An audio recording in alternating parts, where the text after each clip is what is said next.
Ellen DeGeneres cracked a joke on live TV expecting laugh, but Jasmine Crockett's shocking response left her speechless and the audience stunned. It started with a cheerful email, subject line, "Let's lighten the mood." The body read like sunshine, smiley punctuation, pastel-colored bullet points, and an enthusiastic invitation for Congresswoman Jasmine Crockett to appear on the Ellen DeGeneres Show. "We'd love to chat about your journey, your work, and share a few laughs with our audience," it said. "Nothing too serious, just a fun daytime moment." Jasmine read it twice, then a third time. She wasn't against lightness. God knew there wasn't enough of it in Washington. But there was something in the wording that made her pause. That phrase, just a fun daytime moment, sat a little too neatly between charm and condescension. Still, she forwarded it to her comms team with a simple note. "Thoughts?" Her director, Andre, didn't reply with enthusiasm. "Ellen's team is calculated," he said in their next meeting. "They wrap their jabs in velvet, but they still hit." He wasn't being cynical, just honest. Jasmine respected that. "They're not bringing you on to dance," he added. "They're bringing you on to soften the edge, make you relatable, marketable, less direct."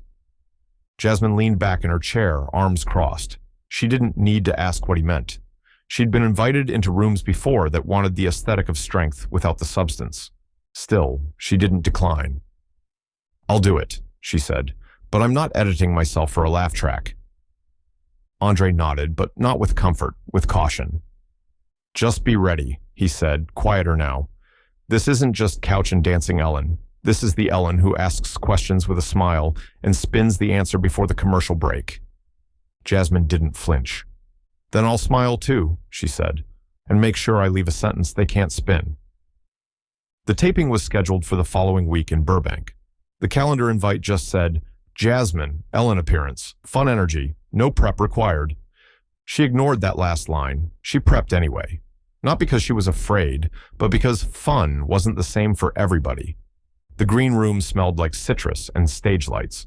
Everything looked nice, too manicured. The fruit plate on the corner table was stacked like a magazine ad. The bottled water had custom Ellen labels on them. Jasmine noticed that the temperature was perfect, the lighting soft, and the couch impossibly white. It felt like a space designed not for comfort, but for illusion. No one had said hello yet, not from Ellen's camp. The makeup artist was kind, efficient, and said nothing beyond, "You're all set." The production assistant who brought her in gave her a clipboard and vanished before she could ask a question. Jasmine sat still in the corner chair, legs crossed, spine straight. She wasn't nervous. She just knew how to listen when a room said nothing out loud. A junior producer poked their head in. "They'll mic you up in 5, just a heads up. Ellen might joke around a bit. Just go with it." She smiled politely, even as her eyes narrowed just enough. "I always go with the truth," she said. The producer chuckled like it was a joke, then left before realizing it wasn't. Jasmine looked around the room again. On the far wall, there were framed stills from past episodes, celebrities caught mid-laugh, mid-surprise, mid-hug, all joy, all clean edges. She scanned the faces. Not many politicians, fewer black women. There was a knock at the door. A stagehand entered with a headset. "You're up after the next segment," he said. "They're just finishing a bit with inflatable sumo suits." Jasmine blinked. "Of course they are." The man smiled awkwardly and walked out. She stood, adjusted her jacket, and checked her mic placement in the mirror. Her reflection didn't flinch either. When they called her to the stage, she left the green room without a word. Not because she was closed off, but because she already knew the real conversation wasn't going to happen backstage. It would happen in front of the camera, where the laughter was loud, the questions soft, and the truth, if you could land it, cut through everything else. The lights flared, the music kicked in, bouncy, familiar, the kind that told daytime viewers to settle in with coffee and expectations. Ellen walked out to applause like clockwork, dancing her way across the stage, throwing out jokes like candy at a parade. The studio audience cheered in all the right places, the way trained crowds do. It was cheerful, yes, but practiced, slick. Jasmine waited in the wings, one foot slightly behind the other, listening. She wasn't thrown by the spectacle. She'd done plenty of media. But daytime was its own kind of theater, louder, looser, and layered with the kind of fake spontaneity that came with years of knowing how to pivot a moment before it landed too hard. And now, Ellen beamed into the camera, please welcome our next guest. She's tough, she's sharp, and she might just scare the interns. The audience laughed. Too hard, too fast. Jasmine stepped onto the stage. She smiled. Gracious, camera-ready, professional.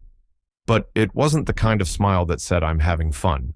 It was the kind that said, I see you. Ellen stood up and greeted her with a hug, one arm light across Jasmine's shoulder.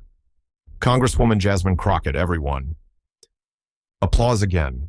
Jasmine took her seat, crossed her legs slowly, smoothed her skirt. Not defensive, deliberate. Thank you for being here, Ellen said, settling into her chair across from her. Thank you for having me, Jasmine replied, voice even. The music faded, the audience quieted, but something in the room had shifted, barely. Just enough that those watching closely would notice Jasmine hadn't really sat down to entertain. She'd sat down to be heard, and that line about interns, she'd clocked it, she didn't flinch, but she filed it away. Because when someone starts your introduction with a warning dressed up as a compliment, they're not just trying to break the ice. They're trying to tell the audience how to see you before you get a chance to speak. But Jasmine had her own way of setting the tone, and she was just getting started. So, Ellen said, leaning in with that signature smile, how do you stay so fired up all the time? Do you eat spicy food, or are you just naturally this intense? Laughter, the kind that stumbles over itself. Some real, some uncertain. Jasmine didn't laugh. She reached for her water, took a slow sip, then placed the mug gently back on the table between them. A pause, just long enough to let the weight settle. Then she smiled, small, sharp. Depends, she said calmly. Are you asking if I'm passionate, or if I make you uncomfortable? The room shifted, not loudly, not abruptly, but definitively. The audience's laugh caught in its throat. A few people murmured under their breath. One person up front whispered, "Whoa." Ellen blinked. She hadn't expected the turn. The smile on her face twitched. Not gone, but thinner now, less sure. No, I just mean, you've got energy, she tried, chuckling. Big energy. Jasmine nodded. Yes, I do. Another pause, not hostile, just honest. Ellen glanced at the camera like she was looking for an off-ramp.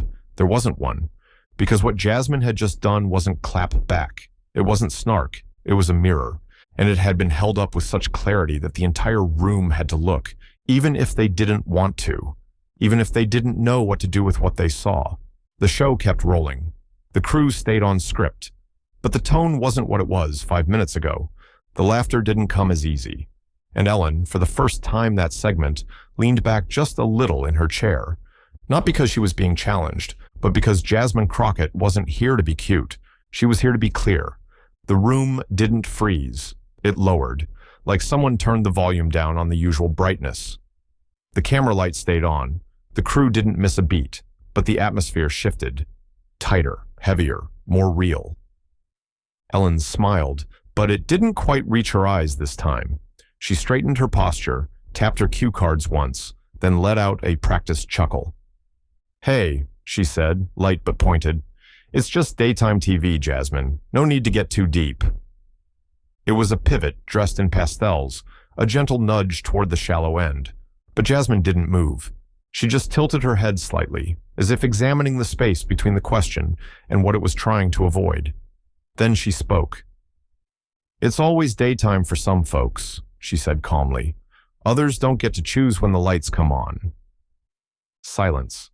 Not the kind that follows a bad joke, not the kind that begs for a save, the kind that follows a truth. A few audience members shifted in their seats. Someone in the back murmured, "Damn," not loud, not dramatic, just real. Ellen's smile stalled for a second too long. Her eyes flicked toward the crew, then back to Jasmine. She wasn't under attack. She wasn't being called out. She was just being seen. And Jasmine hadn't raised her voice, hadn't thrown a punch. She'd just drawn a line between lightness and the luxury of it. That's what caught people off guard, because in a room full of cameras, music, and applause signs, Jasmine had reminded everyone that not all clarity comes with confetti. Some of it just comes quietly and hits harder than anything scripted. Ellen let out a breathy laugh, the kind people use to shake off tension. She tapped her cue cards again, trying to reset with charm. "Okay, Congresswoman Crockett, maybe next time we'll just play charades," she joked, raising her eyebrows as if to say, "Let's keep it light." The audience chuckled, but it was thin, like steam from a kettle that had already cooled. Jasmine smiled, not wide, not fake, cool, collected. Only if we're acting like people's lives aren't being debated in rooms where laughter comes easier than legislation. That landed, not like a punch, like a bell, clear, resonant, impossible to ignore. The chuckles stopped, a beat of stunned quiet. Then applause, not the studio-trained kind, not the polite kind, the kind that comes when people hear something that sounds like truth instead of television. Clapping, nods, a few murmured yeses from the crowd. One woman near the front mouthed, "Thank you," without saying a word. Ellen sat back, visibly working to recover the rhythm. Jasmine just adjusted the cuff of her blazer and waited, because that line wasn't designed to wound. It was designed to clarify, to remind everyone watching that the stage might be built for laughter, but that didn't mean every story fit the punchline. And right now, Jasmine Crockett wasn't playing for laughs. She was holding the room, and she wasn't letting it go. Ellen shifted in her seat, just a little at first, a subtle lean forward, a crossed leg uncrossed, fingers tapping cue cards with a rhythm she couldn't quite settle into. The smile was still there, but it looked like it had been taped on instead of worn. Jasmine hadn't moved. She sat with her hands resting gently in her lap, spine tall, eyes soft, but unwavering. Stillness, when wielded right, isn't passive. It's power. And in that moment, Jasmine Crockett was a masterclass in what it looks like to own space without needing to fill it. A stagehand off camera flashed a quick cue, "Wrap early." The energy had dipped below Ellen's standard, and producers were nervous. This wasn't feel-good fluff anymore. It was reflection, and reflection doesn't sell soap. But Ellen waved the signal off. Maybe pride, maybe professionalism, maybe something in her gut told her that cutting short would only make the silence louder. So she pressed on, tried another light-hearted question, something about favorite childhood snacks. Jasmine answered, briefly, respectfully, but the rhythm didn't return, because something had already shifted. The audience wasn't leaning in for a laugh. They were listening now, really listening, and Ellen knew it. That's what rattled her most. Not the moment itself, but the realization that it had outgrown her. The interview wrapped not with a bang, but a murmur. Polite applause, a few nods, one last handshake. Ellen smiled through the closing line. "Be kind to one another." And Jasmine? She just nodded once, not with sarcasm, not with shade, with certainty, because sometimes saying nothing at all is the most exacting reply. It started with a fan-recorded clip, shaky footage from the second row. No graphics, no captions, just Jasmine Crockett calmly asking, "Are you asking if I'm passionate or if I make you uncomfortable?"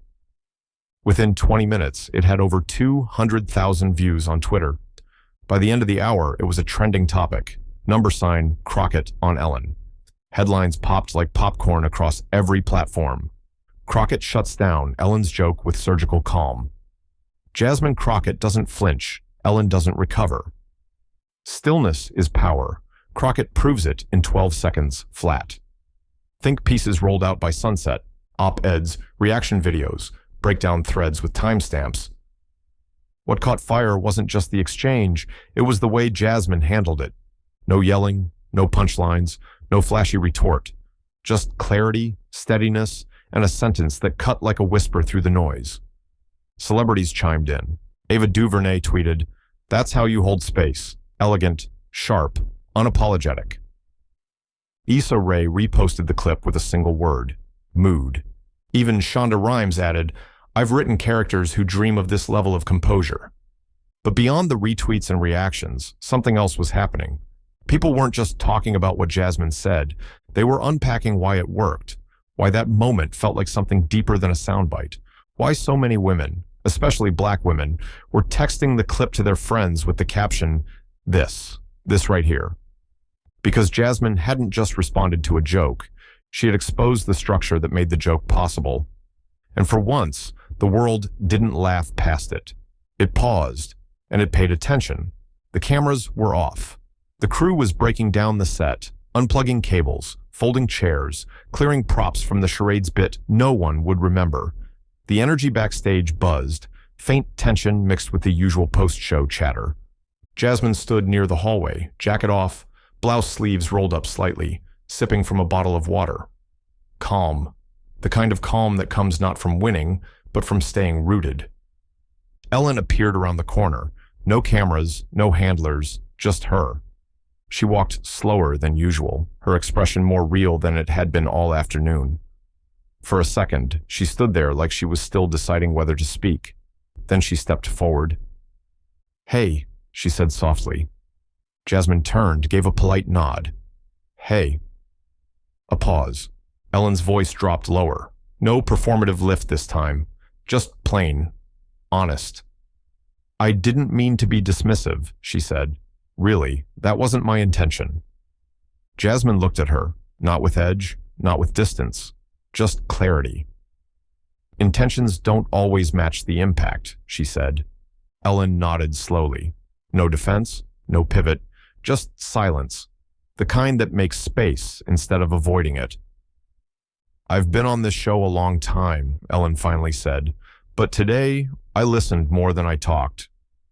Jasmine let the words settle. Then kindly, but directly, "That's a good place to start." No hug, no forced bonding moment, just mutual understanding. And maybe, for Ellen, the first conversation in a while without a punchline in her back pocket. That evening, long after the segment aired and the trending hashtags peaked, Jasmine sat in a quiet hotel room in West Hollywood. The curtains were drawn. Her heels were off. She opened her phone.